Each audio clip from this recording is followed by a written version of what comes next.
tous, bonjour à toutes. Là, justement, nous allons vous parler de la disparité régionale comme déterminant majeur de Covid-19. Et là, franchement, nous sommes avec le professeur Dr Kachunga Bianga Philippe, que vous connaissez très bien. Il est justement médecin spécialiste en cardiologie, en même temps en maladie métabolique, à la clinique Saint-Luc de Bukavu et à l'université officielle de Bukavu. Donc il est professeur des universités et au sein de la clinique Saint-Luc de Bukavu, c'est bien lui le coordonnateur médical. En même temps, au niveau de la province, c'est lui le président de la commission scientifique de lutte contre le Covid-19 dans la province du Sud Kivu. Professeur, pouvez-vous nous expliquer un tout petit peu comment la disparité régionale peut être un grand facteur déterminant de Covid-19? Oui, bonjour, cher Justin. Comme vous le savez, actuellement, il y a plusieurs médicaments qui sont à l'essai, mais aucun médicament n'a prouvé son efficacité. Jusqu'à preuve du contraire, il n'y a aucun médicament qui est efficace. Et tu le sais également, les vaccins ne sont pas encore disponibles. C'est en cours de préparation, mais aucun vaccin n'est encore disponible. Mais lorsqu'on regarde les régions, l'Europe, l'Afrique, l'Asie, on voit effectivement qu'il y a des différences de la prévalence du Covid-19 et spécifiquement du nombre de décès liés à cette maladie. Alors ici, je vais vous montrer des statistiques très récentes, des statistiques d'hier. Alors là, je vais comparer les statistiques de la République démocratique du Congo à celles d'un pays européen, l'Italie. Bon, comme vous pouvez le voir, en Italie, actuellement, on est à peu près 215 000 sujets dépistés du Covid-19 contre 797 en RDC. C'est vrai qu'on peut dire, probablement, les nombres des tests qui sont réalisés par jour, ça peut expliquer ces différences. Mais voyons le nombre de nouveaux cas. En Italie, hier, il y avait 1444 nouveaux cas de Covid-19 contre 92 en RDC. Et actuellement, en Italie, il y a plus de 30, à peu près 30 000 sujets dépistés, disons, infectés par le Covid-19 qui sont décédés. Soit une prévalence, disons, un taux de mortalité de 13,8%. Contre 35 qui sont décédés en RDC, donc une mortalité de 4,3%. Et hier, il y a eu 369 nouveaux décès en Italie, parmi les sujets infectés, contre un seul décès en République démocratique du Congo. Comme tu peux voir, il y a ces différences. Il y a vraiment une différence entre le Nord et les Sud. Évidemment, je n'ai pas donné ici les statistiques régionales, mais aujourd'hui, il y a beaucoup de décès dans certaines régions, notamment en Europe, en Amérique, et il y a très peu de décès en Afrique et probablement en Asie du Sud-Est. Et donc, au moins, ces disparités régionales apparaissent clairement comme un déterminant du pronostic du Covid-19. Maintenant, professeur, justement, comment est-ce que vous pouvez expliquer donc, cette disparité? Est-ce qu'il y a des facteurs qui sont liés à cela?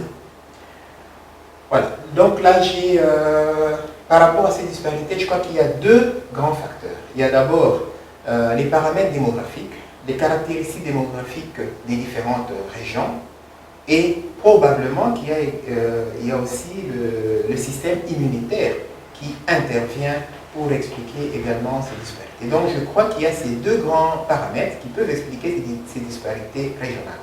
Maintenant, professeur, comment les caractéristiques démographiques peuvent expliquer justement qu'il y ait autant de décès, par exemple en Europe, tout comme en Afrique, et on en a peu. Oui, voilà. Donc nous allons faire la même chose. On va encore comparer deux pays, un pays du Nord, l'Italie, un pays du Sud, la RDC, notre pays, pour voir un peu ce qui se passe, pour comprendre un peu ce problème démographique. En fait, en Italie, actuellement, ils sont à 60 millions d'habitants. Et ce nombre, ça fait une dizaine d'années que ça ne change pas. En RDC, actuellement en 2019, on estime qu'on est à peu près à 96 millions d'habitants. partant de 80 millions il y a quelques années avant les élections. Alors, quelle est la grande caractéristique entre les deux, la grande différence? En RDC, la population, au moins 50% de la population a moins de 15 ans. Donc c'est vraiment une population très jeune. En Italie, c'est seulement 14% d'habitants qui ont moins de 15 ans. Par contre, en Italie, 23% a plus de 65 ans. Et donc, il y a plus de sujets âgés, 23%, contre 15% des sujets qui ont moins de 15 ans. Il y a moins d'enfants que des sujets âgés. Alors qu'en RDC, il n'y a que 3% des sujets qui ont plus de 65 ans. Donc, on voit vraiment qu'il y a ces disparités en Afrique, en RDC particulièrement, une population de plus de 50% qui a moins de 15 ans. Alors qu'en Italie, une population de plus de 23% qui a plus de 65 ans. Professeur, maintenant dites-nous un tout petit peu comment l'âge peut expliquer la gravité de Covid-19. Oui, là nous allons parler un peu de sa physiopathologie. Comme on le sait, le virus, donc le coronavirus, pour pénétrer dans une cellule, il doit se fixer sur un récepteur. Et donc le récepteur qui est exprimé sur la cellule. Et ce récepteur, c'est tout simplement l'enzyme de conversion de l'angiotensine 2, donc qui est exprimé sur les cellules.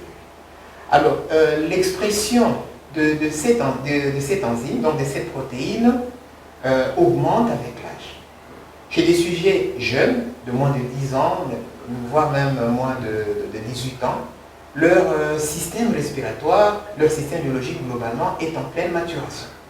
Et donc leurs cellules expriment encore très peu l'enzyme de conversion de l'angiotensine 2. Et donc vous comprenez que les sujets jeunes, soit quand ils sont infectés, ils n'ont pas une infection très grande, donc il n'y a pas une grande infection par le virus, ce qui fait qu'ils ne vont pas développer soit des formes graves, ils restent asymptomatiques, ou carrément ils n'ont pas de symptômes. Par contre, avec l'âge, vous avez une augmentation de l'expression par des cellules de cette enzyme de conversion. Ce qui fait que le risque d'infection augmente avec l'âge et même le risque d'aggravation augmente aussi avec l'âge. Alors, pour toujours parler de cet âge, et voilà, là, c'est les résultats préliminaires du professeur Muyembe. On peut voir que sur 213 sujets congolais dépistés, donc infectés par le Covid, il n'y avait aucun cas de moins de 14 ans. Très peu de cas entre 11 et 20 ans, et on peut voir que le nombre augmentait avec l'âge. Alors, en Italie, parce que nous faisons cette comparaison, on peut voir que les sujets qui sont entrés aux soins intensifs à cause tout simplement des formes graves, on peut voir qu'il n'y avait aucun sujet de moins de 26 ans. Aucun. Par contre, le nombre augmentait avec l'âge, avec un pic entre 66 et 70 ans. Et donc, l'âge explique déjà le risque d'infection et même la sévérité. Maintenant, pourquoi les sujets âgés sont exposés, particulièrement au nord par rapport au sud? À côté de ce que nous venons de dire, il y a également des comorbidités, d'autres facteurs qui peuvent entraîner que le tableau soit grave. Alors, parmi ces comorbidités, il y a les cancers. Alors, les cancers, comme on peut voir, en Afrique, il y a très peu de sujets avec cancer. En Afrique, par exemple, là, vous avez moins de 1 million de sujets qui font des cancers chaque année. Alors qu'en Europe, on est à peu près à 5 à 6 millions de sujets qui ont le cancer chaque année. Donc, on peut déjà comprendre que le nombre des cancéreux est très important en Europe, disons dans certaines régions, ça peut expliquer déjà un décès plus élevé en cas d'une association Covid et cancer. Le diabète sucré, ce diabète est moins fréquent en Afrique, 4%, alors que dans d'autres régions, on est déjà au-delà de 10%. Donc on peut comprendre qu'il y a moins de diabétiques en Afrique que dans d'autres régions. Moins de cancéreux en Afrique que dans d'autres régions. Si nous regardons l'obésité, il y a moins de 10% d'obèses en Afrique. Alors qu'on est jusqu'à à peu près 30% des sujets obèses aux États-Unis et à plus de 20% des sujets obèses en Europe. Et donc, vous voyez qu'il y a certaines comorbidités qui sont plus fréquentes dans certaines régions, liées probablement à un âge avancé de cette population qu'en Afrique. Alors, le seul facteur qui est plus fréquent en Afrique qu'en d'autres régions, c'est l'hypertension artérielle. Alors, en Afrique, chez des sujets âgés de 25 ans et plus, à peu près plus de 40% sont hypertendus. Alors que cette fréquence, il y a moins de 40% dans d'autres régions. Donc, l'hypertension, c'est les facteurs de risque majeurs en Afrique. Et cette prévalence élevée serait liée à certaines prédispositions génétiques. Et de ce fait, l'hypertension apparaît habituellement précocement en Afrique et est responsable des complications cardiovasculaires précoces également. Donc l'hypertension, particulièrement ces complications précoces, pourrait donc être le seul véritable facteur de mauvais pronostic en Afrique. Oui, professeur, en quoi aussi maintenant le système immunitaire peut être aussi un facteur aussi déterminant de cette disparité au niveau régional? Oui, oui, pour le système immunitaire, là nous allons essayer d'abord d'aborder une maladie dans laquelle il y a également une certaine dérégulation, une altération du système immunitaire. En médecine, on parle des maladies inflammatoires chroniques de l'intestin. Les médecins connaissent bien la maladie de Crohn, la rectocolite ulcéro-hémorragique. Alors, dans cette maladie, il y a une hypothèse pour expliquer la maladie, c'est que chez des sujets qui ont une hygiène importante, ces sujets ne sont plus exposés aux microbes. On n'est plus exposé aux microbes. Alors, quand on n'est pas exposé aux microbes, il y a une altération de la maturation du système immunitaire. En bref, le système immunitaire n'est pas activé, n'est pas stimulé. Donc, il n'y a pas une maturation au niveau des lymphocytes. Il n'y a pas une stimulation des lymphocytes, des macrophages. Et à un moment donné, on aboutit à ce qu'on appelle une certaine allergie immunitaire. Alors, chez de telles personnes, lorsqu'ils sont maintenant exposés à un facteur, soit le microbe ou autre facteur alimentaire, etc., la réponse immunitaire n'est plus adaptée parce que le système immunitaire n'a pas suivi une certaine maturation pour reconnaître ceci ou cela. Et donc, la réponse immunitaire n'est plus adaptée. Alors, de telles personnes vont développer une inflammation excessive, ou bien des phénomènes allergiques plus excessifs. Alors, cette maladie liée à cette dérégulation immunitaire, comme on peut voir sur cette carte de l'OMS, cette maladie est très prévalente dans les régions en jaune, comme on peut voir, c'est notamment la région européenne, notamment en Amérique du Nord. Mais cette maladie est très faible, la prévalence est basse, notamment dans la région africaine, dans la région du Sud, en Asie du Sud-Est, dans le Pacifique Ouest, en Amérique du Sud, on voit que cette maladie elle est faible. Et lorsqu'on regarde cette carte de la maladie inflammatoire chronique de l'intestin, liée à une dérégulation du système immunitaire, cette carte correspond exactement aujourd'hui à ce que nous voyons avec le Covid. Donc, sur ces tableaux, nous avons repris les décès liés au Covid chez des personnes qui sont déjà confirmées. On peut voir qu'en Amérique du Nord, notamment aux États-Unis, il y a actuellement plus de 65 000 décès. Au Royaume-Uni, en Europe, Italie, Espagne, France, ces 4 pays représentent l'Europe, on peut voir qu'ils ont plus de 25 000 décès. Alors que si nous prenons les régions d'Afrique, l'Asie du Sud-Ouest, ce sont des pays en fait, c'est plusieurs pays dans ces régions. Dans les Pacifiques Ouest, on voit qu'il y a moins de décès. En Afrique, c'est 1200 pour tous les pays d'Afrique. En Asie du Sud-Ouest, on est à 3000 décès. Et dans le Pacifique Ouest, on est à 6000.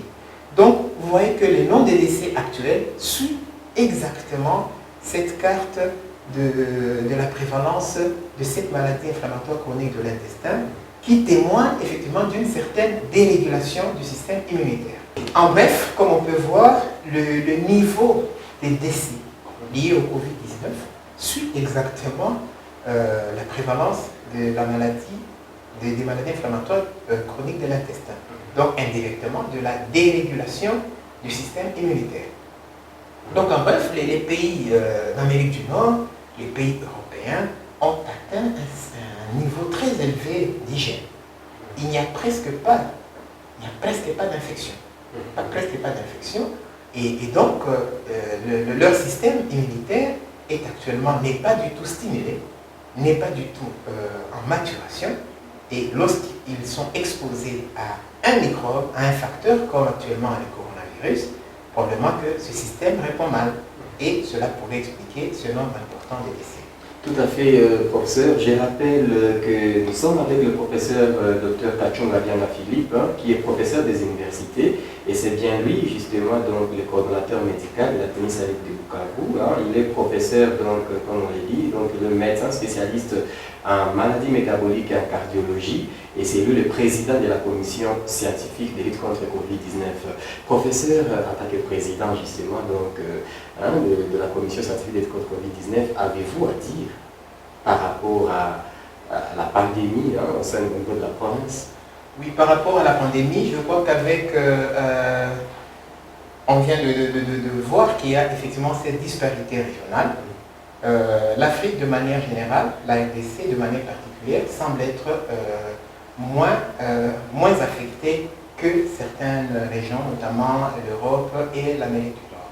Et donc nous devons contextualiser. Nous devons contextualiser la prise en charge de cette maladie.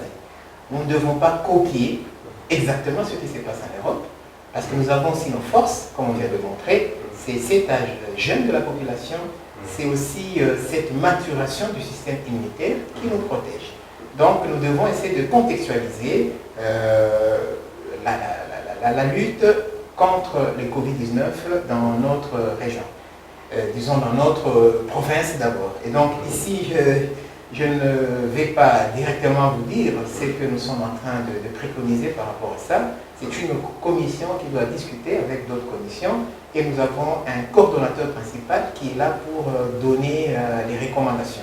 Et donc ce n'est pas à moi de venir donner les recommandations du comité multisectoriel de riposte, mais il y a des choses que nous avons proposées et je pense que d'ici là, le coordonnateur principal pourra vous donner les recommandations. Merci bien en tout cas, professeur. Nous sommes à la fin de notre présentation. Nous vous disons grandement merci pour votre écoute.